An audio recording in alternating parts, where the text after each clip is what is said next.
yeah. All right, you ready? Yeah. All right, 1, 2, 3. Oh, I love it. My guy. There we go. Look at this. That for Dan. Hey, appreciate it. One more time, one more time. Turn your bike towards the middle of it. Other way. Like this. Hey, that's good too. Hey there, my name is Andrew Brustansky and I'm a professional photographer based in Montreal, and today we're going to be revisiting the Leica Noctilux 50mm f/0.95 spherical.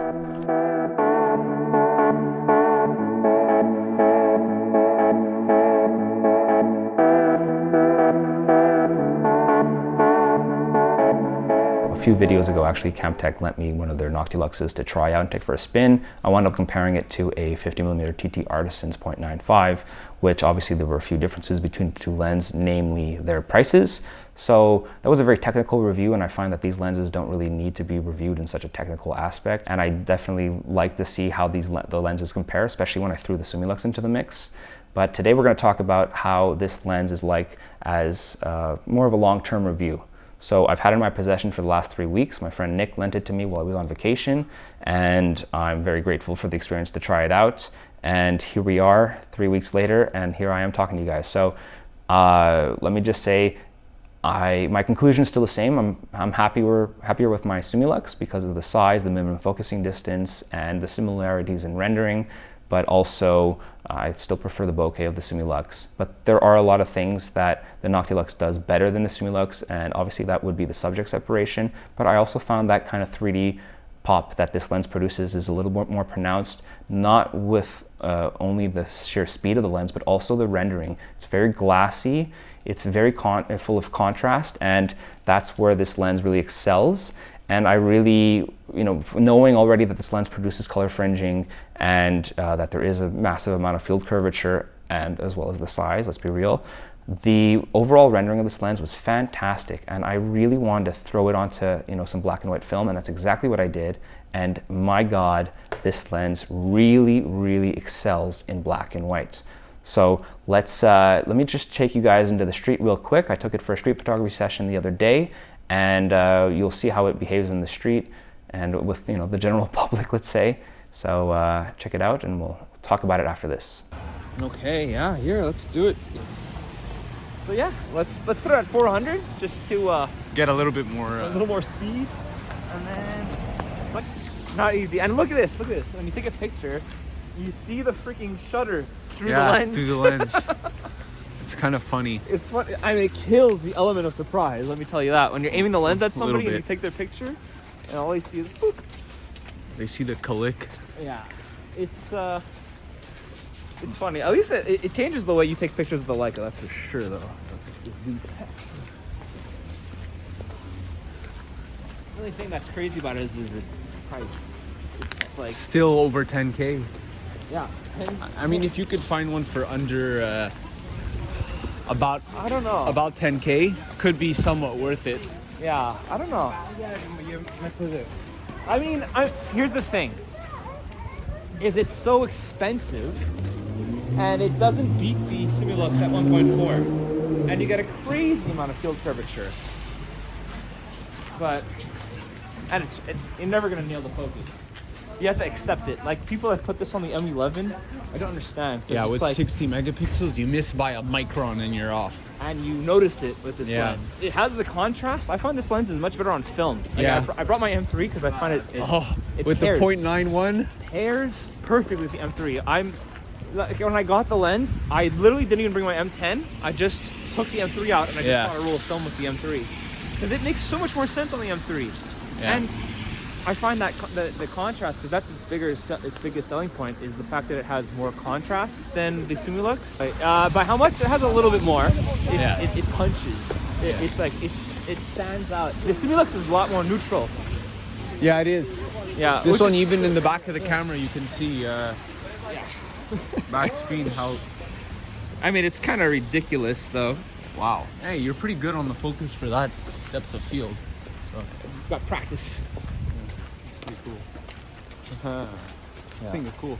I like this thing, man. How do you get it to streaking?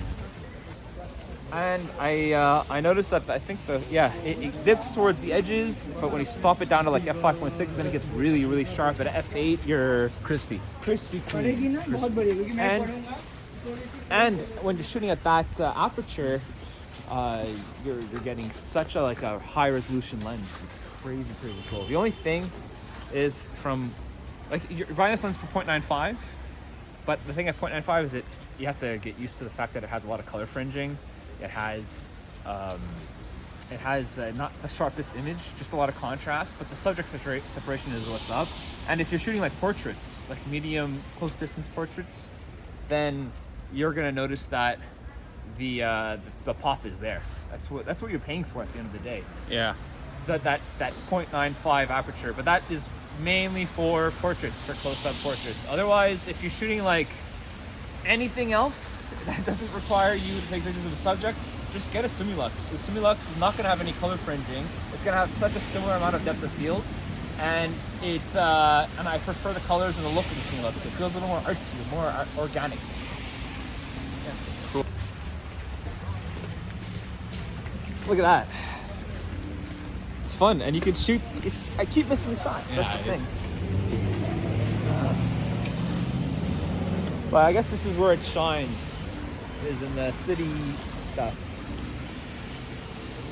Take a picture of him. He's a famous sculptor. Yeah, here, look at this. Oh, hey, oh. Hey, come on in. It's a shoot off. It's a shoot off. Non, on va faire un effort. Il n'en fixe pas les zooms. Ouais, puis c'est plus lourd aussi.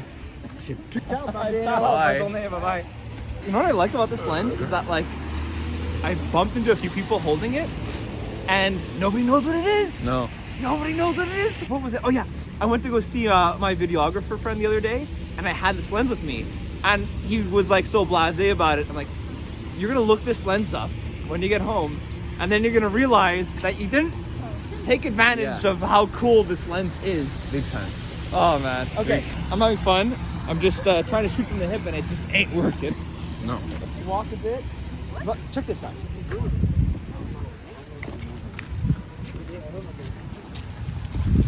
It's just the best way to shoot this lens really is in monochrome. And that's why no fringing. No fringing, exactly. It gets rid of the one weakness of this lens, and which is, in my opinion, aside from, let's say, the field curvature, which I can overlook because pretty much every Leica lens has field curvature. The real downside is the color fringing. And it's not a huge detraction, for portraits, you're not really going to notice it much. Especially if you underexpose a lot, you can kind of correct for it pretty easily, but it's still going to be there. But, oh crap, look how overexposed that is, it's insane. Yeah. Just a little bit of light comes in and you're dead. And that's the problem with shooting on the M10 or pretty much any Leica M, is that you're going to have to pretty much put it in auto ISO. Yeah, let it do its thing. Because especially in complicated lighting where you have street lights and stuff like that coming into your way, it'll wash out your image for sure. Crazy bad. Does it ghost? It's not that bad. It's no, actually, it's very well corrected for ghosting. It's shocking. Check it out. Yeah. It's because with all these mixed lighting and stuff, sometimes it washes out the photo completely. Yeah. Especially at big apertures like that. Yeah. This is it's just the separation you get is incredible. Like I said, it's like shooting with a 85 1.4 at a 50mm focal length. Yeah. And if you set your exposure compensation to -0.7 like I do, and put it into auto ISO, then you shouldn't really have a problem. Yeah, you'll shoot at any lighting pretty much. Yeah, and you'll get away with it. Yeah, let's get this guy.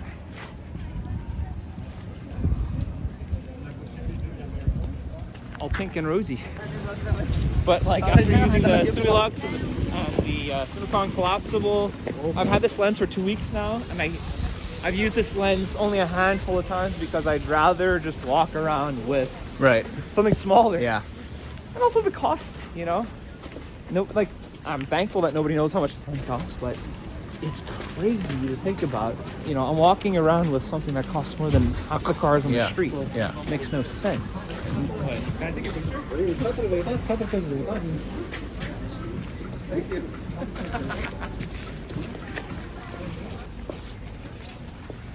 Yeah, and also you think twice about bringing it on vacation, and that's why I have it. Right? The guy left it with me while he was on vacation. Yeah. Like, I wouldn't bring this on vacation. No. The Summilux is the maximum. And even the Summilux I wouldn't bring on vacation. But check this out. Look how glassy up the images are out of this lens. Look at that. So, it just looks like glass through glass.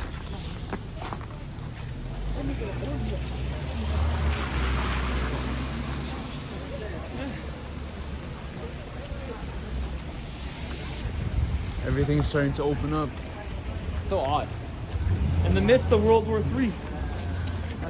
Hopefully. Oh, man. What was that? Some hype beasts. We're in the hype beast area anyway. Are we? Mais oui, monsieur. Oh my god, this is such a cold camera though. Yeah, I don't even want to touch my M240 right now. On the prowl. Oh, I love it.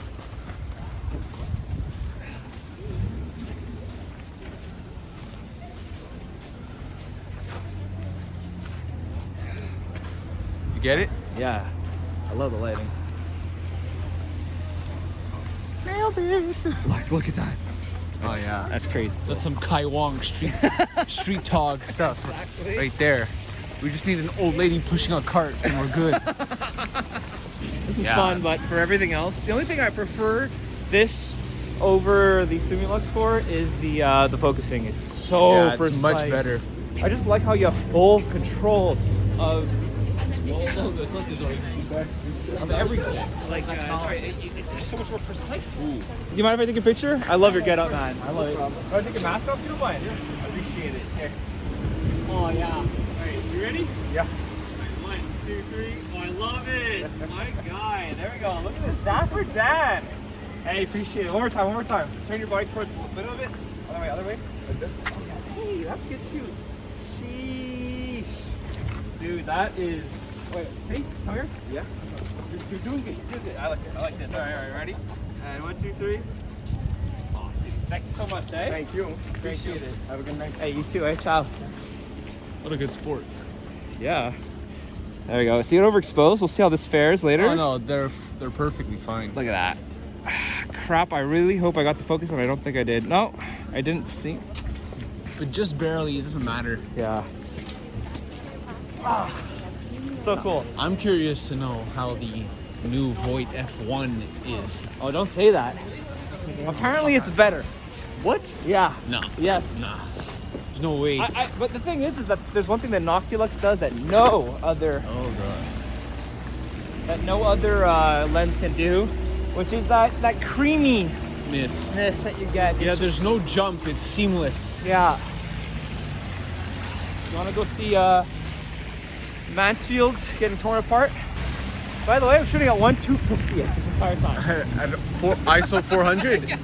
Auto ISO, but Whatever. I mean, look, Still see, insanity. the highest ISO I've gone is 1600. Oh Yeah, and one- there's like no light outside. like this is dark. Yeah, pretty insane. This is a sad sight to see. I took a picture of this on my first day I had this. Yeah. They destroyed the old Mansfield theater for more condos. Jeez. So like, No there you go. bueno. No, so about Wow. Actually, this looks like, man, this looks like a war image if you were to, right? yeah, I agree. Here, let's put this at 125th. I agree, man. It looks like, Looks like a like ripped Dresden or something. Looks like a you know? ripped up paper shot. Yeah, here. that does. But yeah, this was a gorgeous historical theater, and they're turning it into more Hotels. condos.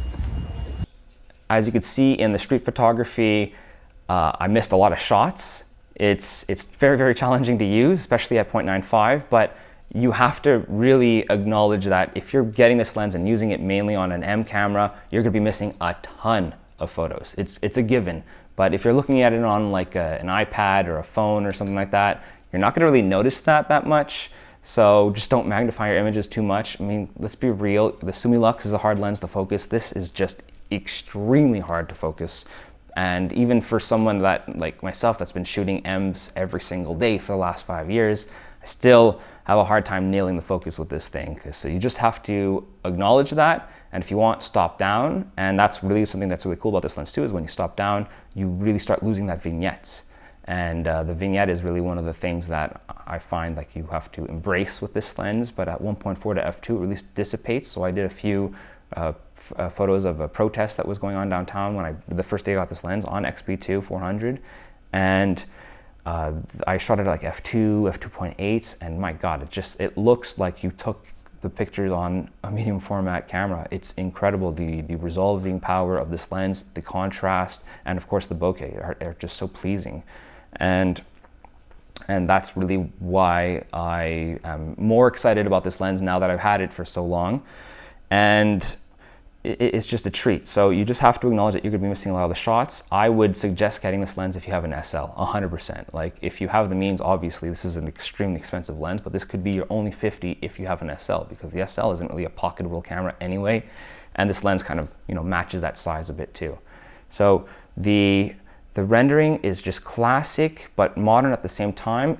Like I said, it feels very glassy. You know, that contrast is really where it's at. It really makes my Summilux, like I said, have a little bit more of like a veiled look to it. There's like almost like a ghosting on every image when you compare these two side by side. But it's subtle.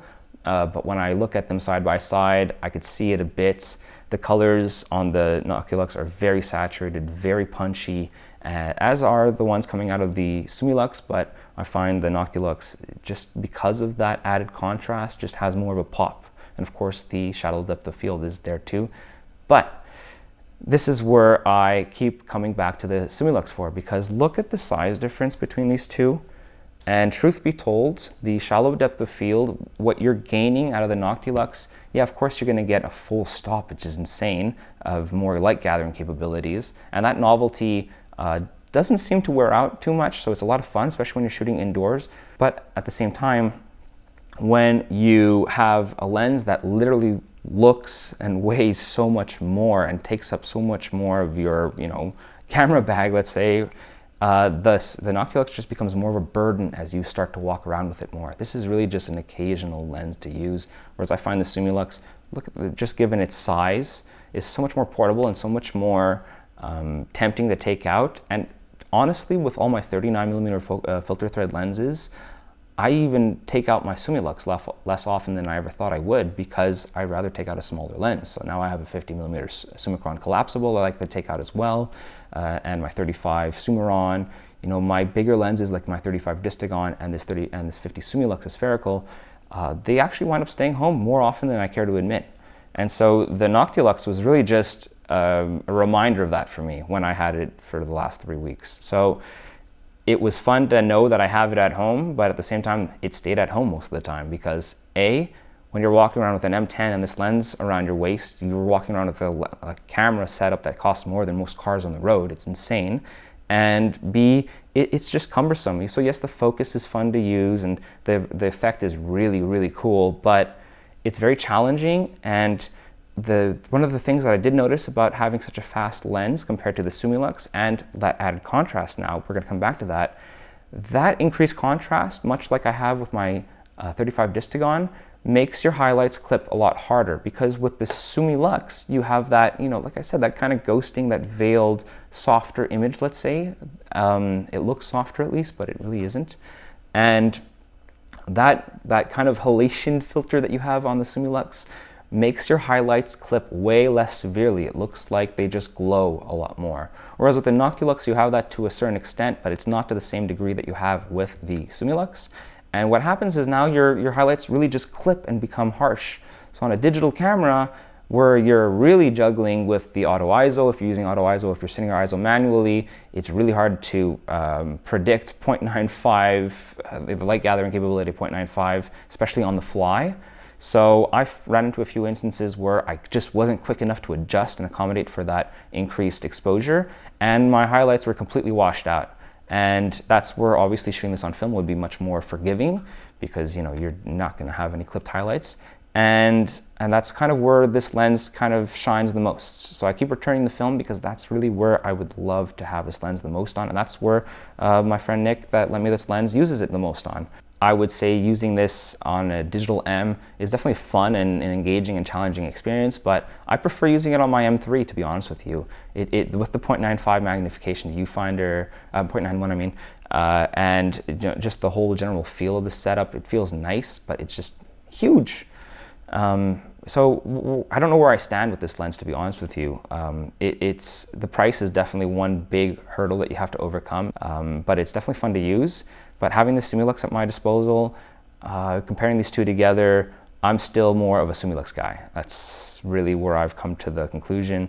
But I definitely see the appeal of this lens, and like I said, on black and white film, it is so freaking nice. If you have one of these lenses, if you have the opportunity to try one of these, oh my God, it's so nice. And even on digital, it's perfectly sharp. Even at 0.95, I didn't really think I wanted more out of it. The rendering is just really where it's at. You're buying this lens for that emotional draw that this thing has. Your subjects just really melt into that bokeh. And I do love how with the field curvature, your subject just, like you're pretty much limited to focusing for the center third of your image with this lens, because you just want to throw your subjects into that pool of bokeh. And from about the minimum focusing distance of 1 meter until maybe 5 meters, I'd say 10 feet, 15 feet, you can really just melt the background away. But obviously the further you get away from your subject, the more that field curvature kicks in, and basically the bokeh dissipates and you see more of the surrounding area in the background. So it's kind of a kind of unfortunate reality of this lens, but I guess that there has to be some shortcomings for it. And back to the minimum focusing distance real quick, that was another thing. If you're using this lens for, lifestyle shots, pictures of, you and your friends hanging out or whatever, that 1 meter minimum focusing distance got in the way so often, because when you're sitting at a table and you're trying to take a picture of somebody across from you, you're really just starting to back yourself up as much as you can to get the shot. You're doing a lot of this awkward, looking through the viewfinder at the very limit, and then the finder blockage comes in and you literally cannot see a freaking third of your viewfinder with this thing. It's just massive. So really, I think at the end of the day, this lens would serve best on a SL, because you don't have to worry about any corner smearing or any of that, or any added corner smearing, may I add, with a Leica sensor. And it's so much more easy to frame and compose on a digital mirrorless camera, whereas with a rangefinder, you have that added challenge, especially with the patch, and you're much more dependent on the calibration of your camera and your eyesight. And that is a huge challenge you have to overcome.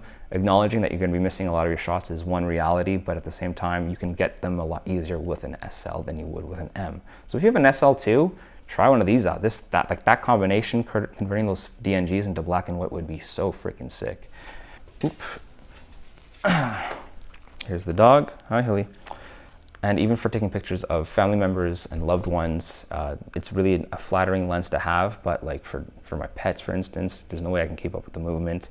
And the Summilux is just a little more easy, especially with that minimum focusing distance, because as you can see, I cannot escape this animal of this dog. She's always around me. So when you have a 1 meter minimum focusing distance, working around that constraint is actually a lot more limiting than I anticipated.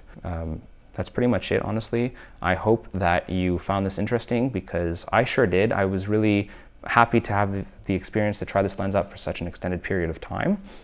And my conclusion is still pretty much the same, but I really got to appreciate this lens in a new light, especially when I shot it on more black and white film. I love this lens on black and white. I cannot repeat that enough. It's just, I feel like this lens is made to be shot in black and white. You just get a timeless look at every single shot you take with it.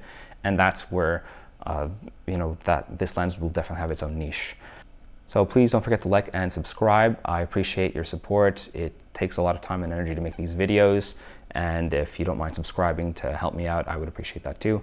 So thanks for watching, and let me know what you guys think in the comments below. Which one would you take? Would you take a Summilux or a Noctilux? Or do you have a Noctilux? I'd like to know if you have any experiences as well. It's very interesting. It's a very fascinating lens, and it's a very polarizing lens. Let's be real, for the cost and for what it is. A lot of people have an opinion on this lens. So what is your opinion on this lens? Please let me know.